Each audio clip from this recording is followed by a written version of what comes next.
Hey guys, what's going on? It's me, Jay.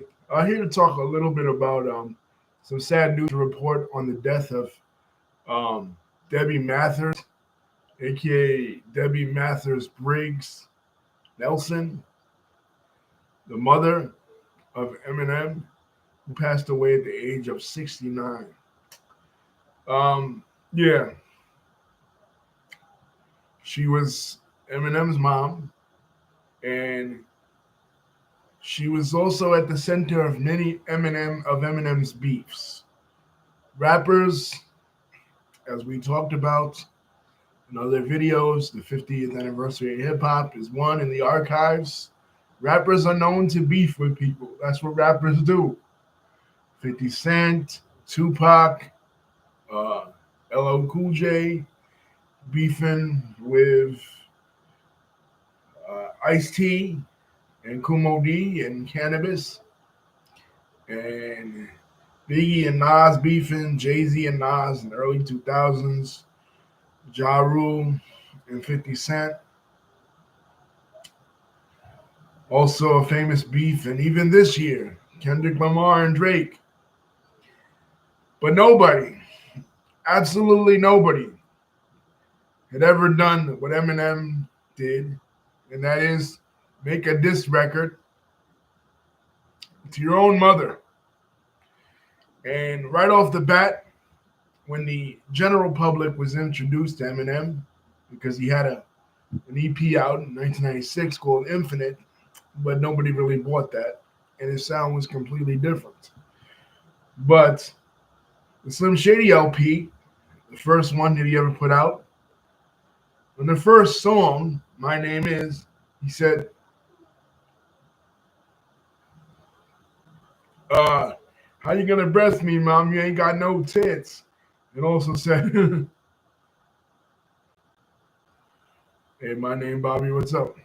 Calling his mom, basically insinuating that his mom was a drug addict. Then on other songs like Cleaning Out My Closet, basically went into the same thing, more detail, more serious, of the things that his mom would do, including having Munchausen syndrome, how his mom and his father broke up, you know, and how she would not be allowed to see Haley.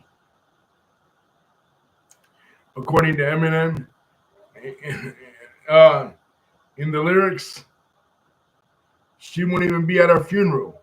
Now that Eminem's mom has really died, I don't know if Haley will be at her grandmother's funeral. Hopefully, she will. Yes, Bobby, yes. Um, this is when the news broke. TMZ broke the news. I think it was either today or yesterday. But this is when they broke the news. She was battling cancer for a number of years. But Eminem's song Headlights in 2013 indicated or hinted that his mom and he had reconciled. So hopefully that was true. And she sued him in 1999 over character defamation because of that song. She even created a diss record towards her son and a book, My Son Marshall, My Son Slim Shady. You know, basically telling her side of the story. But Eminem fans and Eminem stands, back in the day when Eminem was the top of the music charts in the early 2000s, throughout the decade of the 2000s, he was the biggest artist in the world. We would have none of it.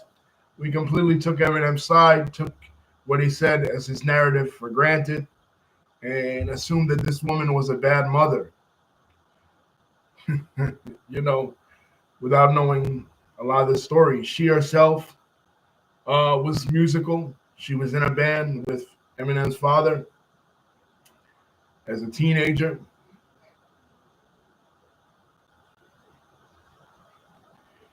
And, then they broke up, and then Eminem's father left. There's actually been pictures of Eminem's dad, uh, Marshall Bruce Mathers Jr., uh, on the internet. He kind of looks like a serial killer in a way.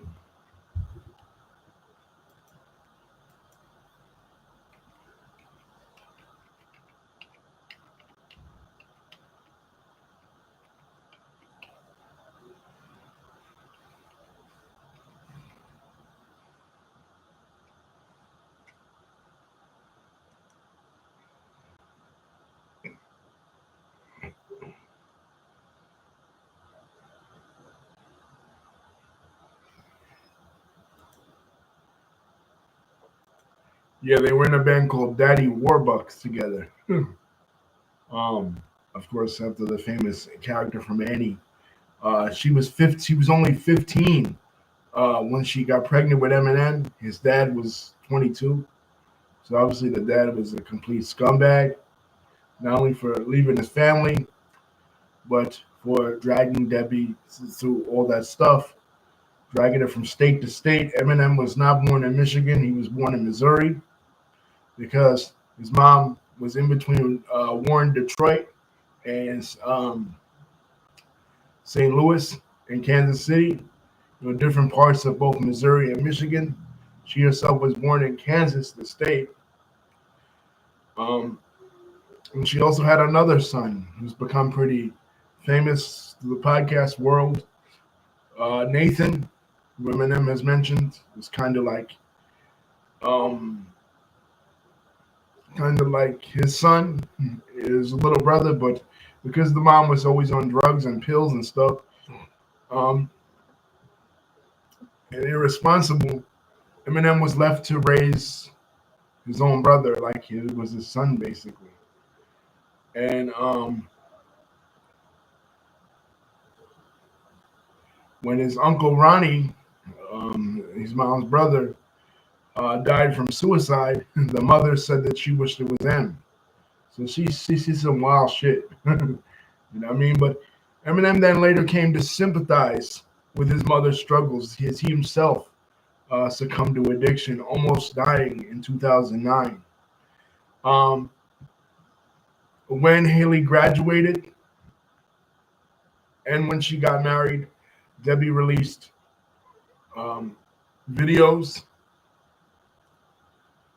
uh, saying how proud she was of both of them. And plus, when Eminem got inducted into the Rock and Roll Hall of Fame in 2022, she said how proud she was of Marshall too. So hopefully this brings uh, closure to Eminem and his family.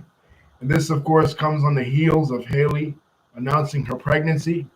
Not so long ago, a couple months ago.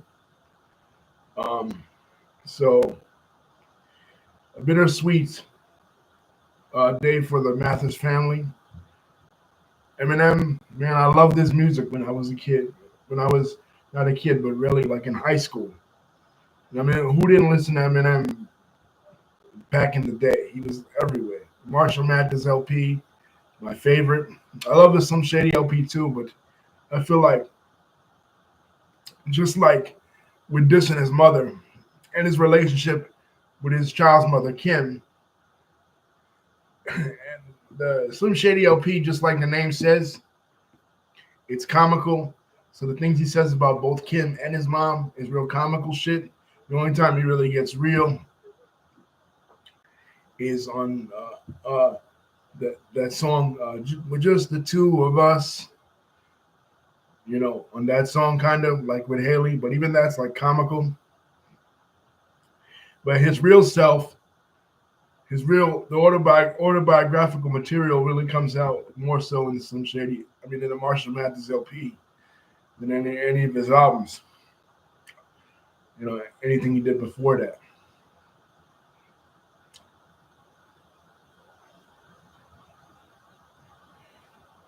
David is talking about the Eminem movie. Yeah, 8 Mile, right? Yeah, that was a cool ass movie, man. I saw that in theaters when it first came out, like in 2002. I was with Vicky's mom, uh, my baby's mother at that time. We went to see it together. It was cool. Um,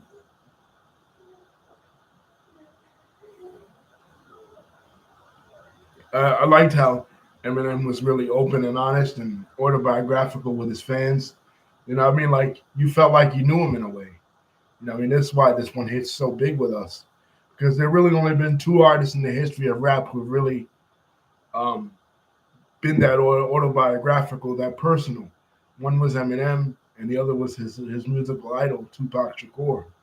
And both men experienced trauma with their moms,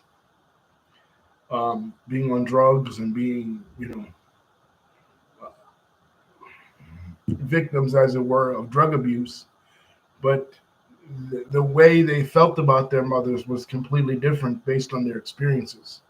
Eminem's experiences were totally negative, whereas Tupac's experience was negative as well, but he interpreted it in a positive way. So the way he talked about his mom was totally different in a song like Dear Mama versus the way Eminem spoke about his mom in a song like Clean Out Your Closet.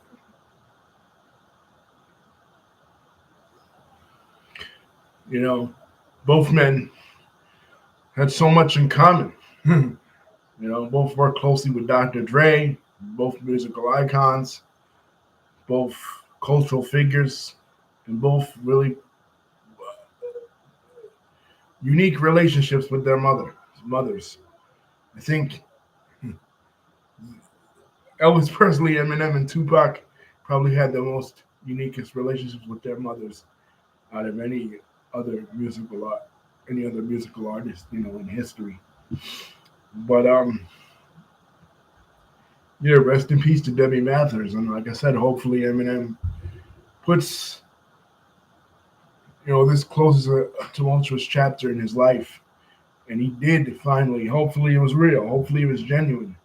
Hopefully, he's a different man now. He's been a different man since he got clean, and he kind of sees where his mom's coming from. That song that he put out a couple, like 10 or 12 years ago, My Mom, kind of solidifies it. He said he was never going to be like his mom, but he turned out to be exactly like her in a lot of ways. So I think he sympathizes with her a lot more. He's a more mature man. His content is way more mature. It's kind of too political for my taste and a lot of other people's taste. Some people don't like that he is political the way he is.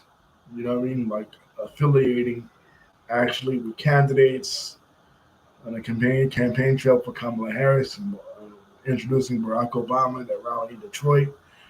This kind of missed the rebel days of him, you know.